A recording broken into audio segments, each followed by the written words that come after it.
नमस्कार दोस्तों, स्वागत है आपका टेक्निकल पाठशाला के इस चैनल पर। इस वीडियो में मैं आपको आज बताने वाला हूं कैमरा पावर सप्लाई के रिपेयरिंग के बारे में। जो हमारे घरों में सीसीटीवी कैमरे लगते हैं उसके लिए जो सप्लाई यूज़ होती है उसके फॉल्टी होने पर उसको कैसे रिपेयर करें, और जो टेक्नीशियन इसको रिपेयर करते हैं उनके लिए भी काफ़ी आवश्यक जानकारी इसमें देने वाला हूं। तो चलिए आइए, हमारे पास एक फॉल्टी सप्लाई है जो कि है लाइव टेक्नोलॉजी की। इसको हम ओपन करेंगे और इसको देखेंगे कि इसके अंदर क्या फॉल्ट है और कहाँ कहाँ क्या चीज़ चेक करते हैं और उसको रिपेयर करना सीखेंगे। इसको खोलने में ध्यान देंगे कि यहाँ पर इनके स्क्रू होते हैं। मैंने इनको खोल लिया है। एक स्क्रू यहाँ होता है, एक साइड में यहाँ, और यहाँ पर आपके इस साइड भी एक एक स्क्रू, मतलब दोनों तरफ मिलाकर 4 स्क्रू आपके यहाँ लगे मिलेंगे कैबिनेट में। इसको आपको खोल लेना है। खोलने के बाद में आप इजीली इस बॉक्स को जब ओपन करते हैं तो ये इस तरह आपको सप्लाई दिखती है। इस सप्लाई में ये इसका जो वायर इस तरह आपको ओपन दिखे, ये आपका डीसी आउटपुट होता है, और जो आपका ये मेंस वायर है वो इस तरह 3 पिन टॉप में आपको मिलेगा। इसमें जो आपकी वायरिंग है, पर इसमें 2 ही वायर हैं। आपको कनेक्टिविटी जो है वायर से चेक करनी है तो आपको यहाँ 2 वायर पे ही कनेक्टिविटी मिलेगी। तीसरा वायर इसका कनेक्टेड नहीं है, केवल इसमें 2 वायर रेड और ब्लैक, न्यूट्रल और फेस कनेक्ट है। यहाँ पर डीसी आउटपुट में आप देखेंगे कि प्लस और माइनस आपको आउटपुट में मिलता है, जिससे कैमरे को कनेक्ट करते हैं। तो सबसे पहले इस कैबिनेट से अब इस जो भी हमारा इसकी एसएमपीएस की मदरबोर्ड है इसको हम खोलेंगे, और खोलने के बाद में फिर एक तरफ से जो भी प्रोसेस होती है एसएमपीएस को चेक करने की वो मैं आपको बताऊंगा। फॉल्ट फाइंडिंग करेंगे और इसको रिपेयर भी करेंगे।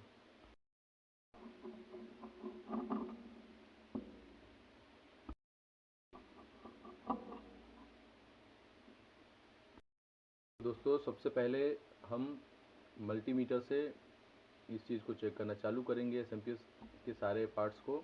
सबसे पहले हम चेक करते हैं, एक तरफ से जब चेक करना शुरू करते हैं तो हमारी मेंस लीड।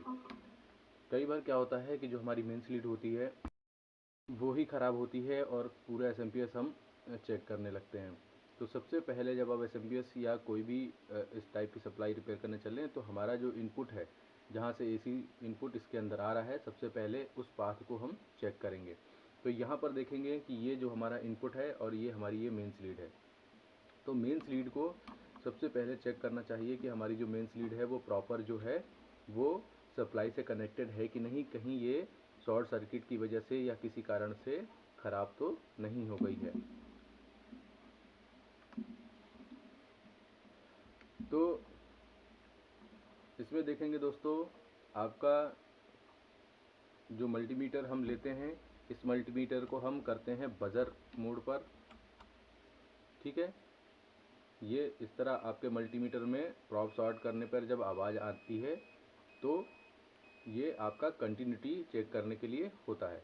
कंटिन्यूटी जो है आपकी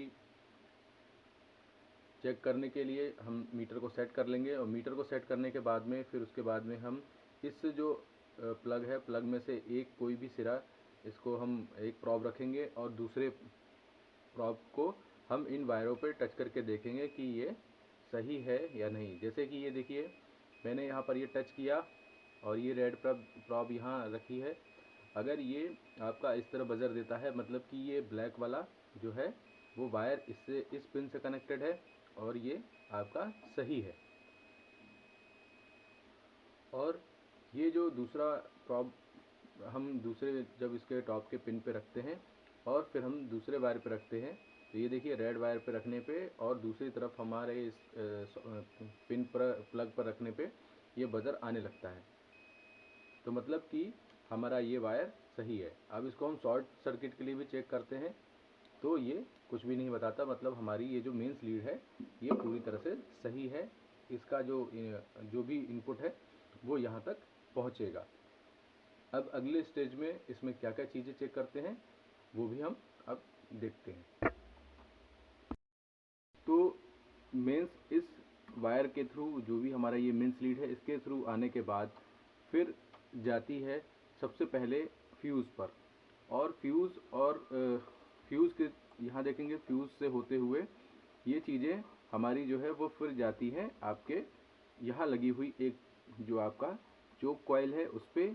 चोक कॉइल के बाद फिर ये आपकी जो प्रोसेस होती है वो जाती है रेक्टिफिकेशन के लिए। जो हमारा एसी है वो डीसी में कन्वर्ट होता है। तो सबसे पहले यहाँ देखेंगे, हम चेक करेंगे किस किस पार्ट को चेक करेंगे। तो हमारे पास यहाँ फ्यूज़ है, फ्यूज़ को हम कंटिन्यूटी पे चेक करते हैं। अगर हम चाहें तो इसको यहाँ से निकाल कर भी इस तरह चेक कर सकते हैं। ये ग्लास फ्यूज़ होता है, इसको देखकर भी पता लगाया जा सकता है। अगर इसके अंदर का वायर सही है, बीच से ओपन नहीं दिख रहा तो भी ये सही है। और मल्टीमीटर से भी हम इसको इस तरह चेक कर सकते हैं। ठीक है, ये दोनों मैंने इस तरह, ठीक है। तो इसमें दोस्तों हमारा फ्यूज़ सही है। फ्यूज़ में कई बार क्या होता है कि कई बार कस्टमर इसको रिपेयर कराते हैं और रिपेयर कराने के बाद में इसको यूज़ करते हैं। तो इसका ध्यान देंगे दोस्तों कि जो भी रिपेयरिंग होती है, और जैसे कि मेरे पास ये एसएमपीएस है वो अटेंड करने के बाद आया हुआ है, मतलब किसी ने इस पर काम करना चाहा, समस्या समाधान नहीं हुआ है, उसके बाद ये मुझे रिपेयर के लिए दिया गया है। तो क्या होता है कि जो टेक्नीशियन होते हैं उनको इनके हर पार्ट्स के बारे में कैलकुलेटेड और अच्छा नॉलेज होता है, और वो जानते हैं कि कौन सी जगह पे किस वैल्यू के पार्ट को लगाने से क्या होता है। देखिए इस फ्यूज़ में मैं आपको बताऊं कि कितनी भारी कमी है। सर्किट में बहुत सारी चीज़ें इसमें ख़राब हो चुकी हैं, पर ये फ्यूज़ ख़राब नहीं हुआ। मतलब फ्यूज़ का मतलब होता है कि ये खुद ओपन होकर सर्किट को प्रोटेक्ट करना। परंतु अगर इसको लगाने में टेक्नीशियन ने गलती की तो ये छोटा सा दिखने वाला बहुत ही मामूली सा कॉस्ट का ये फ्यूज़ आपके पूरे सर्किट के लिए भारी पड़ सकता है।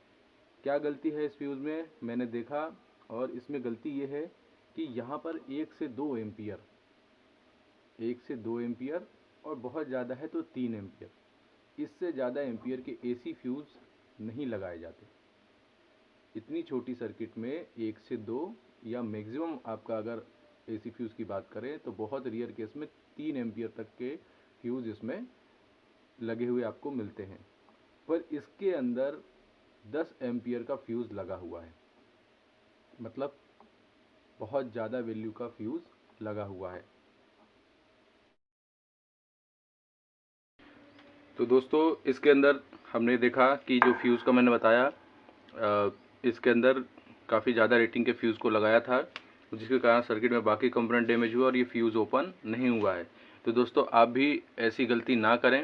रिपेयर करने में फ्यूज़ रेटिंग का बहुत ज़्यादा जो है वो महत्व है, इसकी एम्पियर रेटिंग का खास ख्याल रखें। अब बात करते हैं इसके अगले पार्ट की। तो यहाँ के फ्यूज़ के बाद में इस चोक कॉइल पर, ये जो चोक कॉइल होती है इस पर ये वोल्टेज, एसी वोल्टेज जाते हैं। ये एसी वोल्टेज आप देखेंगे कि यहाँ फ्यूज़ से होते हुए यहाँ आपके इस भाग पर आ रहे हैं। ये आपका फ्यूज़ है, फ्यूज़ के थ्रू यहाँ से ये वोल्टेज इस कॉइल पर आते हैं। तो ये देखिए, इस कॉइल को चेक करेंगे, देखिए ये जो आपका ब्लैक वायर जुड़ा हुआ है, अगर इसको न्यूट्रल माने तो न्यूट्रल से हमारा ये जो कॉइल है कैसे काम कर रही है, यहाँ से यहाँ कनेक्टेड है, ये देखिए, ठीक है। और एक कॉइल आपकी यहाँ है, ये दोनों आपस में शॉर्ट नहीं बताना चाहिए। इन दोनों का जो इनपुट है वो ये दोनों कॉइलें हैं, और क्या करती हैं कि ये जो कॉइल है इसको ट्रांसफ़र कर रही है, और ये जो फेज़ जो आ रहा है उसको यहाँ से ये ट्रांसफ़र कर रही है। और फिर ये दोनों जो पाथ है आप ये देखिए, ये ट्रैक और यहाँ का ये ट्रैक, ये जा रहा है हमारे रेक्टिफायर पे, ठीक है। यहाँ पर जो होता है हमारा AC टू DC रेक्टिफिकेशन का काम हो रहा है। ये हमारे 4 डायोड लगे हैं, यहाँ पर हमारा फुल वेव डायोड लगे हुए हैं, और इस पे हमारे यहाँ पर इसमें रेक्टिफिकेशन हो रहा है। इस SMPS में ये चारों डायोड इसको AC को DC में आपका कन्वर्ट कर रहे हैं। एसी से डीसी कन्वर्ट होने के बाद में ये जो वोल्टेज हैं वो आपको मिलते हैं लगभग 350-400। जब हम इसको रिपेयर कर लेंगे तब हम यहाँ आपको चेक करके भी बताएंगे। ये जाता है इस कैपेसिटर पर। ये आपका कैपेसिटर देखिए, ये लगा है 47 माइक्रोफेरेड, मतलब 47 माइक्रोफेरेड 450 वोल्ट का। ये जिसने भी इसको अटेंड किया होगा, इसके देखिए इसके लैग काट दिए हैं। क्यों? क्योंकि उसने क्या किया है, इसको विजुअली टेस्ट किया है। इसके अंदर आप जब भी सप्लाई के अंदर कैपेसिटर आपका फॉल्टी होता है तो आप देखकर भी पता लगा सकते हैं। इसके ऊपर ये जो कैप दी होती है, ये सेफ्टी वाल्व दिए होते हैं।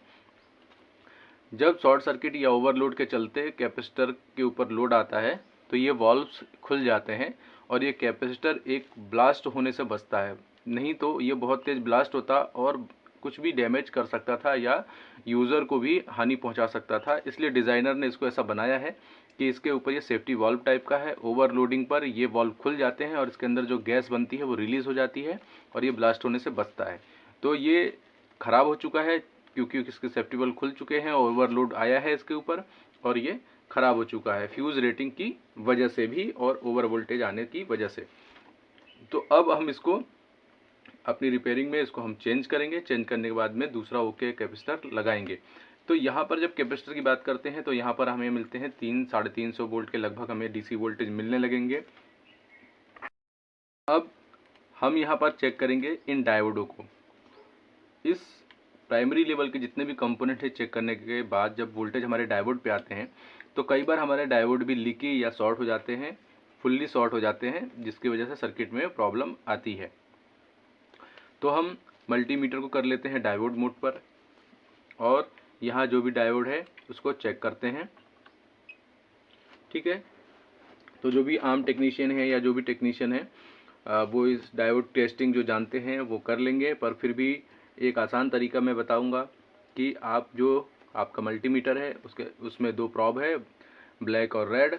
आप सीधे सीधे क्या करिए, जो सिल्वर वाली रिंग है यहाँ पर जब आपको डायोड के ऊपर सिल्वर रिंग दिखती है उस पर आप ये माइनस वाले प्रॉब को रखिए, ब्लैक वाले को, और रेड वाले प्रॉब को यहाँ पर आप दूसरी साइड रखिए। तो इसका जो भी आपका जंक्शन वोल्टेज या बैरियर वोल्टेज कह लीजिए, यहाँ पर ये बताता है 0.550 और दूसरी तरफ पलटने पर अगर ये नहीं बताता है तो ये डायोड सही है। फिर इसी तरह दूसरे डायोड को चेक करेंगे। सिल्वर रिंग की तरफ पे ब्लैक वाली प्रॉब को रखा मैंने और दूसरी तरफ रेड वाली प्रॉब को रखा। डायोड फिर वैसा ही 0.54 वोल्ट बता रहा है, मतलब कि ये डायोड भी सही है। अब इसमें लगे तीसरे डायोड को भी वैसे ही चेक करेंगे। ये देखिए,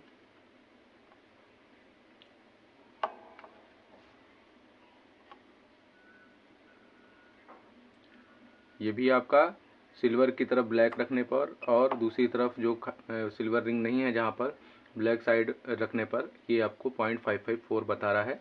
चौथा डायोड भी हम वैसे ही चेक करेंगे। सिल्वर रिंग की तरफ हमने ब्लैक वाला प्रॉब रखा और दूसरी तरफ रेड वाला, ये भी 0.540 बता रहा है, मतलब कि हमारे ये चारों डायोड सही है। ये डायोड आपके बिल्कुल भी ख़राब नहीं है, बिल्कुल परफेक्ट कंडीशन में है। तो इसमें हमारे ये कंपोनेंट के बाद में हमने डायोड चेक किया। अब बात करते हैं कैपेसिटर की। उसकी मैंने विजुअल टेस्ट के बारे में बताया कि कैसा क्या है।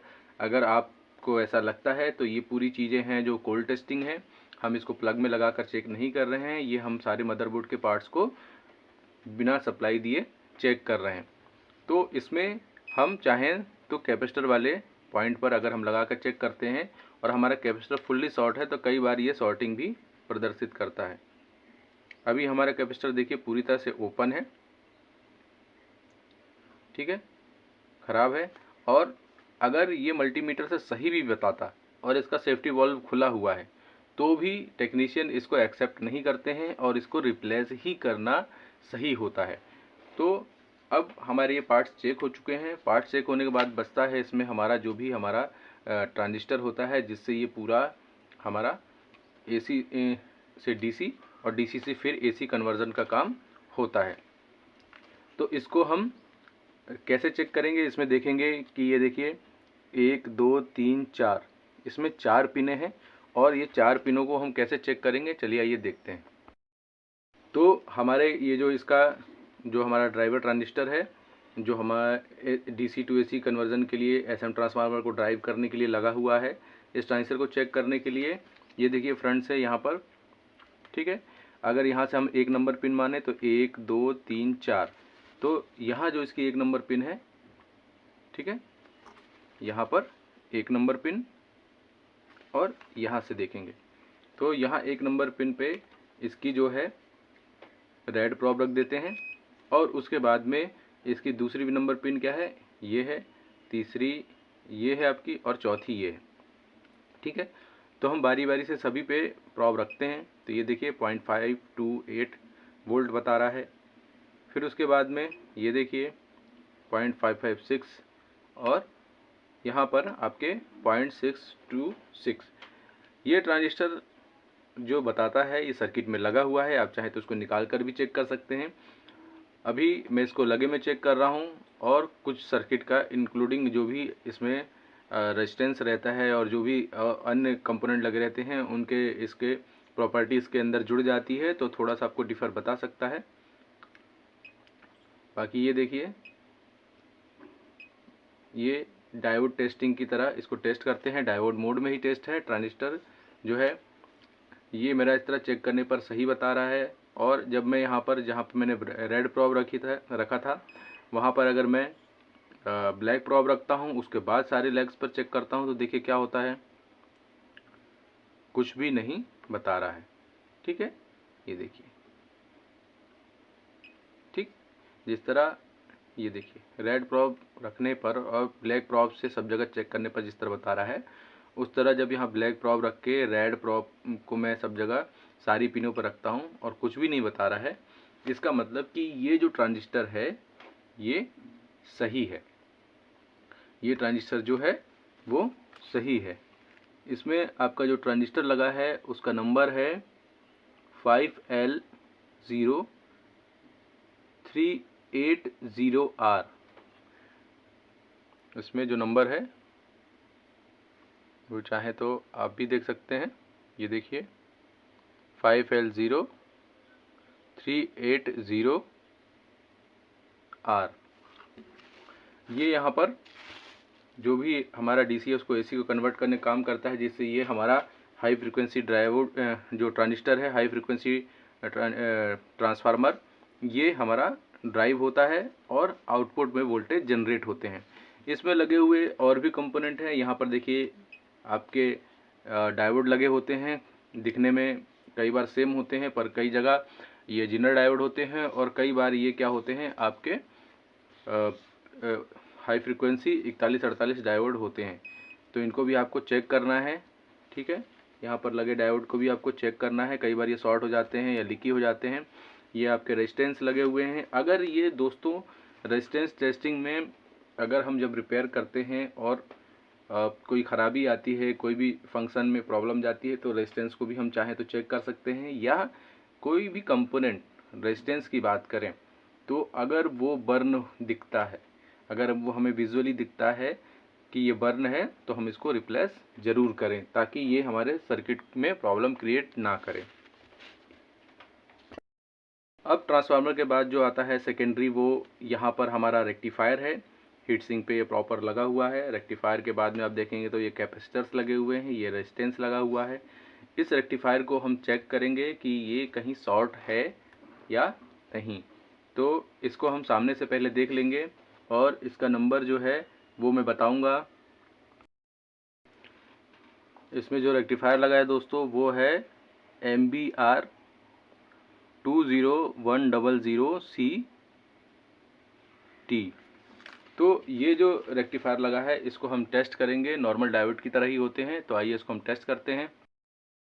तो ये देखिए दोस्तों, ये हमारे जो भी इसमें डायोड लगा है उसके 3 ये जो लेग दिख रहे हैं सामने से, यहाँ से देखिए 3 लेग दिख रहे हैं। यहाँ पर ये उसके सोल्डरिंग वाला पार्ट है। अब यहाँ पर हम इसको चेक करते हैं।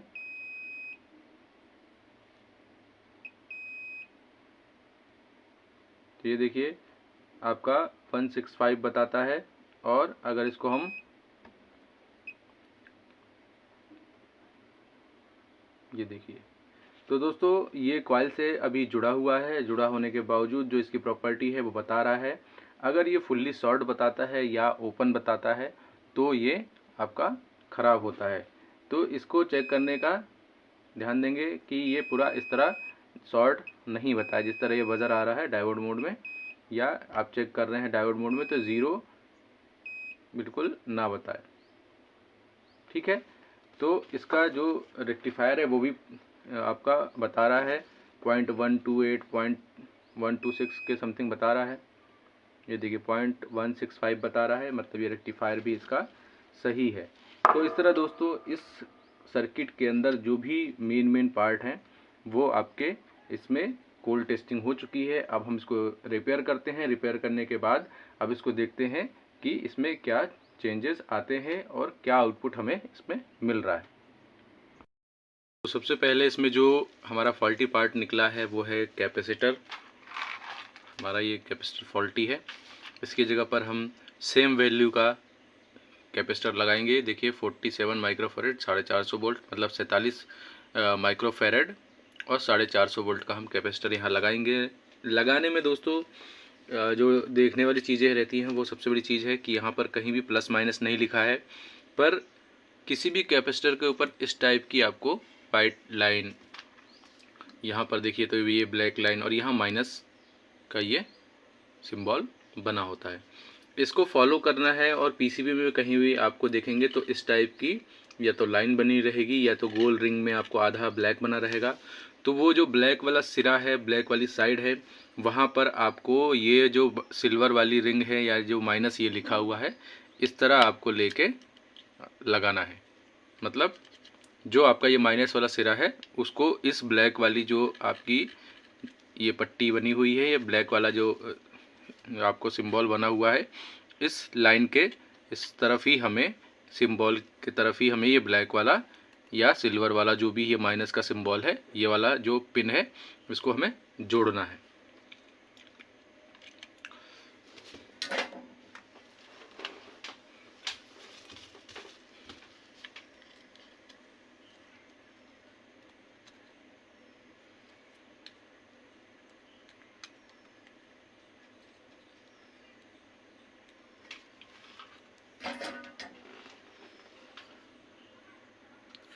तो हमने देखिए ये कैपेसिटर को हमने सोल्ड कर दिया है।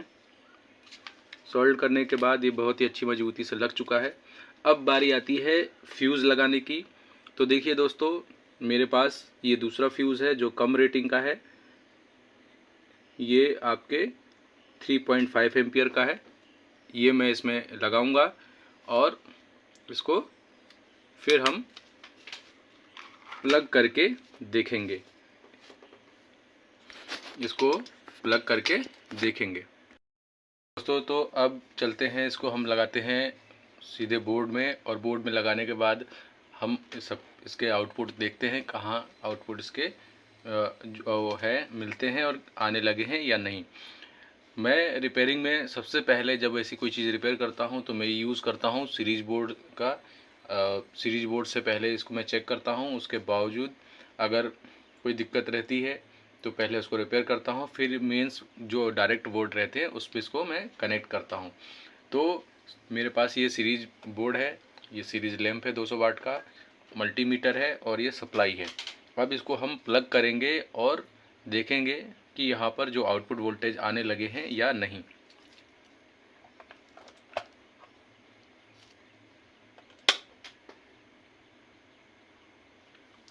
ये देखिए दोस्तों इसकी लाइट जो है वो आउटपुट की जल गई है, इंडिकेशन आने लगा है, मतलब हमारी सप्लाई रिपेयर हो गई है। और यहाँ पर सबसे पहले हम चेक करेंगे कि हमारे जो सीरीज लैंप है इसमें किसी प्रकार का बल्ब जो है वो ग्लो नहीं कर रहा है, मतलब हमारी जो सप्लाई है वो कहीं से भी शॉर्ट नहीं है और ये अपना सही है। अब आउटपुट की बात करेंगे तो मल्टीमीटर से डीसी की रेंज में हम यहाँ चेक करेंगे। तो देखिए 13.29 वोल्ट, मतलब 13 वोल्ट आपके इसमें सप्लाई में आउटपुट में आने लगे हैं। ये सप्लाई रिपेयर हो गई है और आउटपुट इसका हमें मिलने लगा है। जैसा कि मैंने बताया था कि हम बताएंगे कि कंडेंसर पे कितने वोल्ट आते हैं, तो हम लाइव में दोस्तों जो टेक्नीशियन हैं उनके अलावा ये कोई घर पे ट्राई ना करे। लाइव वोल्टेज में काम करना बहुत डेंजर हो सकता है। तो मैं लाइव वोल्टेज में आपको बताने जा रहा हूँ आपके लिए केवल कि कंडेंसर पे कितने वोल्ट आते हैं। ये देखिए दोस्तों, बहुत ही ज़्यादा वोल्ट होते हैं। ये 313 वोल्ट डीसी है, यहाँ पर ये मिल रहे हैं। मैं ये चेक करके बता रहा हूँ। तो ये पूरा हमारा जो सप्लाई है वो रिपेयर हो चुका है। इसमें मैंने जो भी मेन चीज़ें होती हैं वो बताने का प्रयास किया। अब आप इस वीडियो को देखकर आप भी रिपेयरिंग जो है आपके लिए आसान हो सकती है। आप इसमें देखकर इसको आप सीखिए, और सीखने के बाद में जो भी हमारे पास SMPS एडाप्टर्स या जो चीज़ें होती हैं उनको रिपेयर करने के लिए आपको बहुत सारी इसमें जानकारी मेरे द्वारा बताई गई है। आशा करता हूँ कि आपको मेरे द्वारा बताई गई जानकारी काम आएगी और आपको ये वीडियो पसंद आएगा। बहुत ही डिटेल में मैंने हर चीज़ को बताना चाहा और बताने का प्रयास किया। फाइनली ये सप्लाई रिपेयर हो गई है और मैं अब आपके सामने इसको मैं जल्द से जल्द शेयर करूँगा। तो नमस्कार और बहुत बहुत धन्यवाद जो लोग मेरे वीडियो को वॉच कर रहे हैं। मैं देख रहा हूँ कि काफ़ी लोग मेरे वीडियो को लाइक भी कर रहे हैं और उनके लिए काफ़ी चीज़ें यूज़फुल भी हैं। तो बहुत बहुत धन्यवाद। नमस्कार दोस्तों।